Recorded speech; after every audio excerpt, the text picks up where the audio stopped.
Hi dear friends and subscribers, welcome to your usual cricket show, the Cricket Happening Show with your host Ram. I am giving you all a real warm welcome here to this cricket show by saying that the third one-day international match which was played between South Africa and Australia yesterday at the Manuka Oval in Canberra resulted in the home team Australia putting it across South Africa and winning this particular test match by winning this particular one-day international against South Africa by 73 runs to take a 2-1 lead in the series. But we definitely had a very good game of cricket, where even though Aaron Finch had a century, the opener Aaron Finch had a century to his credit, which is something which really helped matters for Australia. And as far as South Africa were concerned, well, even though Hashim Amla scored his 17th ODI century, still it was not enough for South Africa to actually defeat Australia. So Australia taking a 2-1 lead in this 5-match one-day international series, and I would say the one-day international series between South Africa and Australia is really hotting up right now. Now, the next match that we are going to talk about is the third day's play, where the Pakistani batsmen, I thought, were kept on a tight leash by the New Zealand bowlers. They bowled a very good line, not allowing the Pakistani batsmen to really free themselves and play their strokes. They really had some very tight bowling, some disciplined bowling from the New Zealand bowlers, kept Pakistan absolutely into the third day at a score of 281 for 6. So Pakistan still have a lot of work to do. Another 122 runs still required, if at all they have to take the lead over New Zealand. So New Zealand definitely dominating all the 3 days of the game. So I'll come back to that. But first, let's begin with the Manuka Oval in Canberra, where the third one-day international was played between Australia and South Africa. It was a day-night encounter, and Australia were the ones who actually won the toss, and without any hesitation they decided that they will bat first. And the toss was pretty vital on a perfectly good batting pitch, and Aaron Finch and David Warner completely justified the decision of George Bailey after winning the toss and electing to bat, as both of them added some very good runs. In fact, they went on to an opening partnership of 118 for the first wicket by stroking the ball pretty well. Aaron Finch, I would say, was more of a passive partner in that partnership. As you know, both Aaron Finch and David Warner are very attacking players, but David Warner was the one who was really attacking the South African bowling. As I said, it was a good batting pitch. Morne Morkel, who did a lot of damage the other day, could not really found the going pretty difficult, as he was taken for lots of runs by the Australians. Vernon Philander, I mean, the pace bowlers all went for some serious tap. Even every bowler had to really work hard. As I said, it was a perfect batting pitch, and it all depended on how well the bowlers bowled, and how well what is the line that they bowled. But again, as I said, it was a perfect batting pitch, so easy. So Aaron Finch and David Warner taking full advantage. Aaron Finch, as I said, was a bit of a passive partner, but slowly started getting his bearings, in the sense he took his time. He definitely took his time at the crease, but it was really worth it, as both of them had added 118 runs for the first wicket in 20 overs. So it was a pretty good start that the Australians got from David Warner and Aaron Finch. And that was something that Australia would have needed. And well, after that, and then immediately when Aaron Finch and David Warner was looking pretty well, that was the time the George Bailey, the Australian captain decided that they will take the power play, and Aaron Finch and Warner were there, but in the power play they lost the wicket of David Warner, who tried to pull a delivery from Philander, and De Villiers took a beautiful catch, as David Warner was absolutely disconsolate with himself. And considering that, we know that this was a good pitch to bat on, and I thought David Warner missed upon an opportunity. but he definitely contributed some useful runs.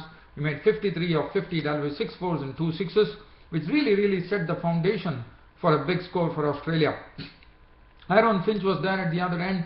He was joined in by Shane Watson. Shane Watson came in and he played some beautiful strokes. He looked pretty confident in his knock of 40 of 38 balls with 4 fours and 1 6. 1 6 was hit beautifully. He just deposited, I think it was Farhan Bahardeen was deposited for a 6. I thought it was Philander who was deposited for a 6. So Watson contributing 40 of 38 balls with 4 fours and 1 6. But the innings that one has to talk about was the partnership. After Watson left with a score on 189, being a victim of Farhan Bahardeen, who has really made it a habit of taking wickets for South Africa, and Abby de Villiers has been using him pretty well with his trundlers. And Stephen Smith came in, and once Stephen Smith came in with the situation, Stephen Smith came in at a 2 drop. So basically Aaron Finch was there, the crease was well entrenched, he was looking pretty good with his stroke making. As I said, Aaron Finch took his time, but later on started playing the strokes that he's known for with lots of power and timing. And once Stephen Smith came, this Australian innings was really galloping, as Stephen Smith definitely played some very good strokes. In fact, even though the partnership yielded only 53 runs, but it was pretty entertaining stuff out there. And well, they definitely lost Aaron Finch after making his 4th one-day international century, as he was out for 109 of 127 balls with 9 fours and 3 sixes. But Stephen Smith decided that this was a wicket which was absolutely tailor-made for him. And what was good about Stephen Smith's batting was a lot of strokes that he played was I would say, it was sheer innovation, as many of his strokes would have surprised a lot of players, as he could actually maneuver the ball between his legs and get boundaries. So it was pretty interesting to see. He played some innovative strokes. We saw some new strokes coming into the making, and Stephen Smith definitely played well. George Bailey making 12 or 15 balls, and Mitchell Marsh making 22 of 13 balls with 2 fours. Matthew Wade was not out on 8, but Stephen Smith was the one who gave some real finishing touches to the innings by playing a very good knock, a very impressive knock of an unbeaten 73 of just 55 deliveries with only 8 fours. But the way he did it was something that was pretty good to watch, as there was a lot of innovation in his stroke making. And as I said, certain strokes that he played was really difficult to fathom, because the bowlers would have been frustrated, because he had one don't know what he did, but his probably sleight of hand, or whatever one could call it, he could actually maneuver the ball and he could flick it between both of his legs, and that is something which is and he did it with a lot of poise and confidence. So probably that is something that Stephen Smith is practicing on, and it also drew some huge praise from the South African captain A.B. de Villiers himself in his post-match interview, where he said that Stephen Smith was a real captain's nightmare, and Aaron Finch, the Australian captain, comparing him to the innovative A.B. de Villiers. So that's some high praise. And Stephen Smith was not out on 73 or 55 balls with 8 fours. He was the one who took the man of the match award.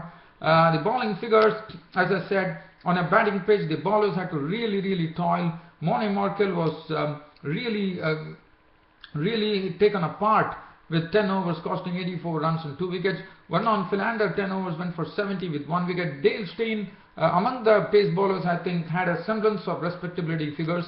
10 overs, none for 53. Farhan Bahardeen, 8 overs, no maiden, 1 for 39. Imran Tahir bowled 6 overs for 40. And A.B. de Villiers also had to do a lot of bowling yesterday due to Imran Tahir having some knee problem. And A.B. de Villiers bowled 6 overs for 42 with 1 wicket. He also got a wicket. He got the wicket of Aaron Finch, a very important wicket, when he bowled his captain counterpart, Aaron Finch, for 109. That was his 4th ODI century for Aaron Finch. As far as South Africa were concerned, well, they had a good beginning. Once again, the South Africa also took a leaf out of the Australian innings, as Hashim Amla and Quinton de Kock. Quinton de Kock, well, he was pretty quick to get off the blocks. He started hitting some boundaries. Hashim Amla was also looking good, and both of them put together a partnership which was 108. So it was almost akin to what Australian openers did. and they put on 108 for the first wicket in 19 overs. And that was a very, very good partnership between Hashim Amla and Quinton de Kock. And then Josh Hazlewood was the one who provided them the breakthrough when he had Quinton de Kock caught for 47, a 53 doubles, 4 fours and 1 6. But Hashim Amla was looking good. He was playing his strokes with gay abandon. Du Plessis was a victim of Marsh for 17, and really Roseau was a victim of Stark for 2. That made the score 148 for 3. In walked in A.B. de Villiers, and once A.B. de Villiers walked in, there was definitely a great impetus to the innings.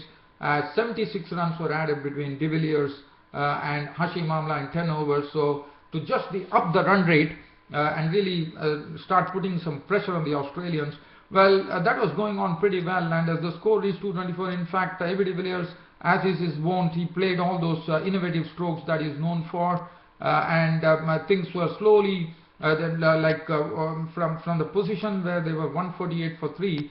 Suddenly South Africa had galloped to 224, with Hashim Amla also playing some beautiful strokes, and the score went on to 224 in the 38th over. And that was the time when South Africa were probably taking slowly trying to take a firm grip on the match. That was the time a wicket went when Kane Richardson had A.B. de Villiers LBW for 52 of 34 deliveries with 6 fours and 1 6. But the good thing for South Africa, Hashim Amla was still at the crease. Behardien could contribute only 12, and suddenly we saw there was some very good reverse swing bowling from Josh Hazlewood and Mitchell Starc in particular, as Hazlewood picked up the wicket of Farhan Behardien. In fact, before that happened, in fact, Farhan Behardien was the last man out. In fact, once de Villiers was gone, it was the turn for Hashim Amla. The big wicket fell when Josh Hazlewood had Hashim Amla clean bowled for his 17th ODI century, 102 runs of 115 balls with 9 fours, and then there was nothing that the South Africans could do, as even though they still had some hope with Farhan Behardien and David Miller at the crease, but both of them were dismissed cheaply by Hazlewood and Starc respectively, as Behardien was out for 12. In fact, David Miller was out, LBW bowled Starc for 3, but Behardien was there at the centre, but they could not muster enough support from any of the lower order batsmen. The Philander was sent packing by Mitchell Starc with some reverse swing bowling for 1, and Dale Steyn also found himself going into the pavilion after making 12. A quick cameo there of 6 deliveries, 1 4 and 1 6. Mone Marco was not out, and Imran Tahir couldn't bat, and that left Behardien being the last wicket to go, as he stayed there for 12 of as many balls with 2 fours, but then Hazlewood was the one who brought an end to the match by getting the wicket of Behardien, and it was all over for South Africa. By chasing 329, it was a big target to chase, and it was all over for South Africa as they were all out for 256. Now the man of the match was Stephen Smith, and Mitchell Starc, as I said, getting some very good reverse swing out of the soft ball, bowled 8 overs, made 32 runs and 4 wickets, and this was a victory by 73 runs, and Australia took a 2-1 lead in the 5-match series. Josh Hazlewood continued to impress, 9.3 overs, no maiden, 51 runs and 3 wickets for him. Shane Watson, 6 overs for 47. Kane Richardson bowled 8 overs, 49 runs, and picked up the very important wicket of A.B. de Villiers. Doherty was into action, 6 overs for 31, and Mitchell Marsh bowled 7 overs, no maiden, 1 for 41. But one thing that one has to say here, I thought even though it was a perfect batting pitch, as I said, if the bowlers were able to bowl in the right areas, and for Australia, the good thing was that Mitchell Starc in particular and Josh Hazlewood were able to generate some very good reverse swing, and that saw the South African innings ending pretty quickly at 256, even though they collapsed. In fact, if you look at the total, 224, they were at one stage they were 224 for 3, so it essentially meant that the last 7 wickets fell for just 32 runs, and that is bad batting, I would say, because after on a perfect batting pitch, they really couldn't cope up with the reverse swing that Mitchell Starc was generating especially.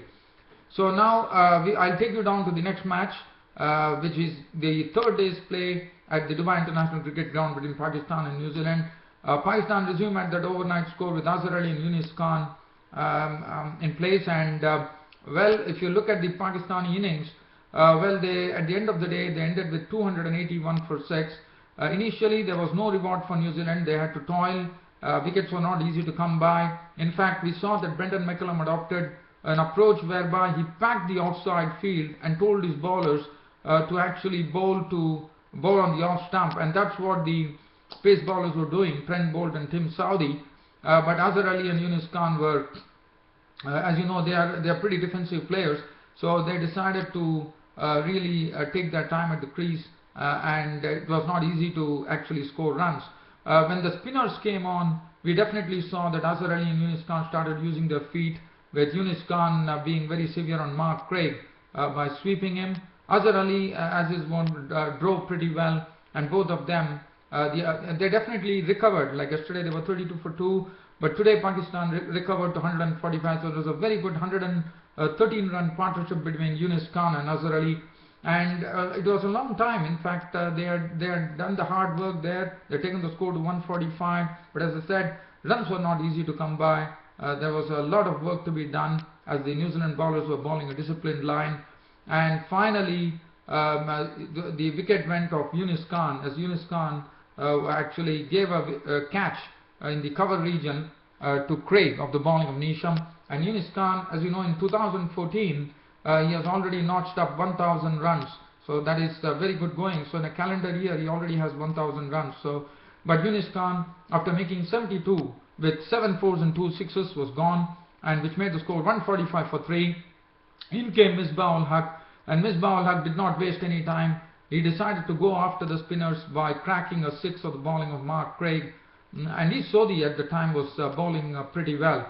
And then once the second new ball was claimed, there was definitely a lot of rewards for New Zealand, as first wicket to go was Misbah-ul Haq. Now Misbah-ul Haq was being tested very well by Trent Boult outside the off stump. He was actually bowling in some very good in-swingers, and suddenly Boult came up with an outswinger where Misbah-ul Haq actually edged it, and it was taken by Taylor in the slips, and Misbah-ul Haq was gone out for 28 with 2 fours and 1 6.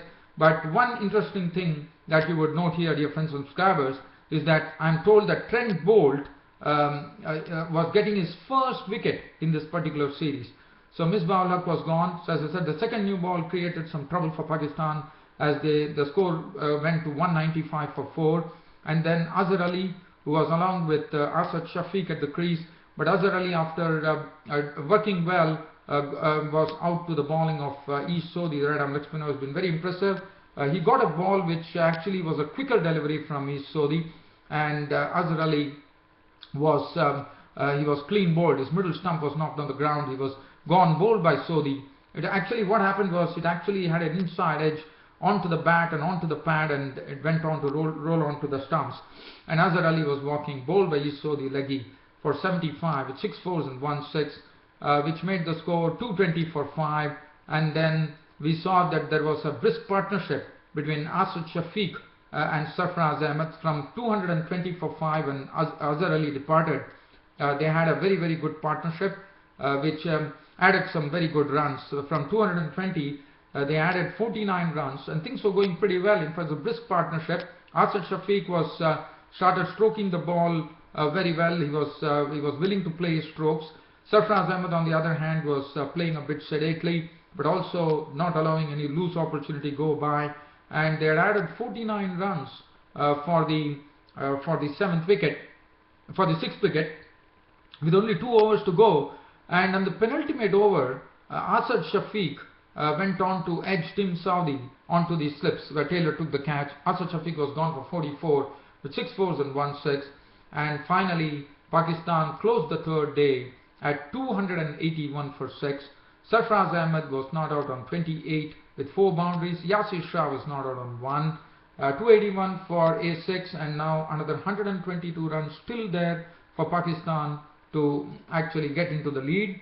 And I have to say this, that New Zealand have totally dominated the first 3 days of this test match. There is no doubt about it. Pakistan have really been kept on a tight leash. So first time it looks like Pakistan have been tamed in United Arab Emirates after they gave the drubbing to the Australians, and they also won the first test against New Zealand. As far as the bowling figures were concerned, Trent Boult, as I said, got his first wicket in this series. 22 overs, 8 minutes, 46 runs on 1 wicket. Tim Southee also impressed, 21 overs, 3 minutes, 1 for 41. Mark Craig, the off-spinner, 24 overs, 5 minutes, 94 runs on 1 wicket for him. Ish Sodhi has been very, very impressive with his bowling. In fact, was the pick of the bowlers. 30 overs, 7 minutes, 65 runs on 2 wickets. Corey Anderson bowled 7 overs for 26. And Jimmy Neesham, 5 overs, 1 minute, 1 for 6. So the 4th day's play is coming up tomorrow at the Dubai International Cricket Ground. 122 runs to still go in the lead. Well, one has to see how long whether Pakistan can take the lead or whether New Zealand would be succeeding in getting some quick wickets on the morrow and then pile on the pressure on Pakistan. It will be very interesting, but all in all, it looks to be a very interesting day's play which is coming up on the 4th day of the Dubai International Cricket Ground. Well, with this, dear fans, friends and sabbers, I will have to wind up my Cricket Happenings show for today. Thanks for your company as always. Your host Ram will be meeting you tomorrow. Until then, it's goodbye. Thank you.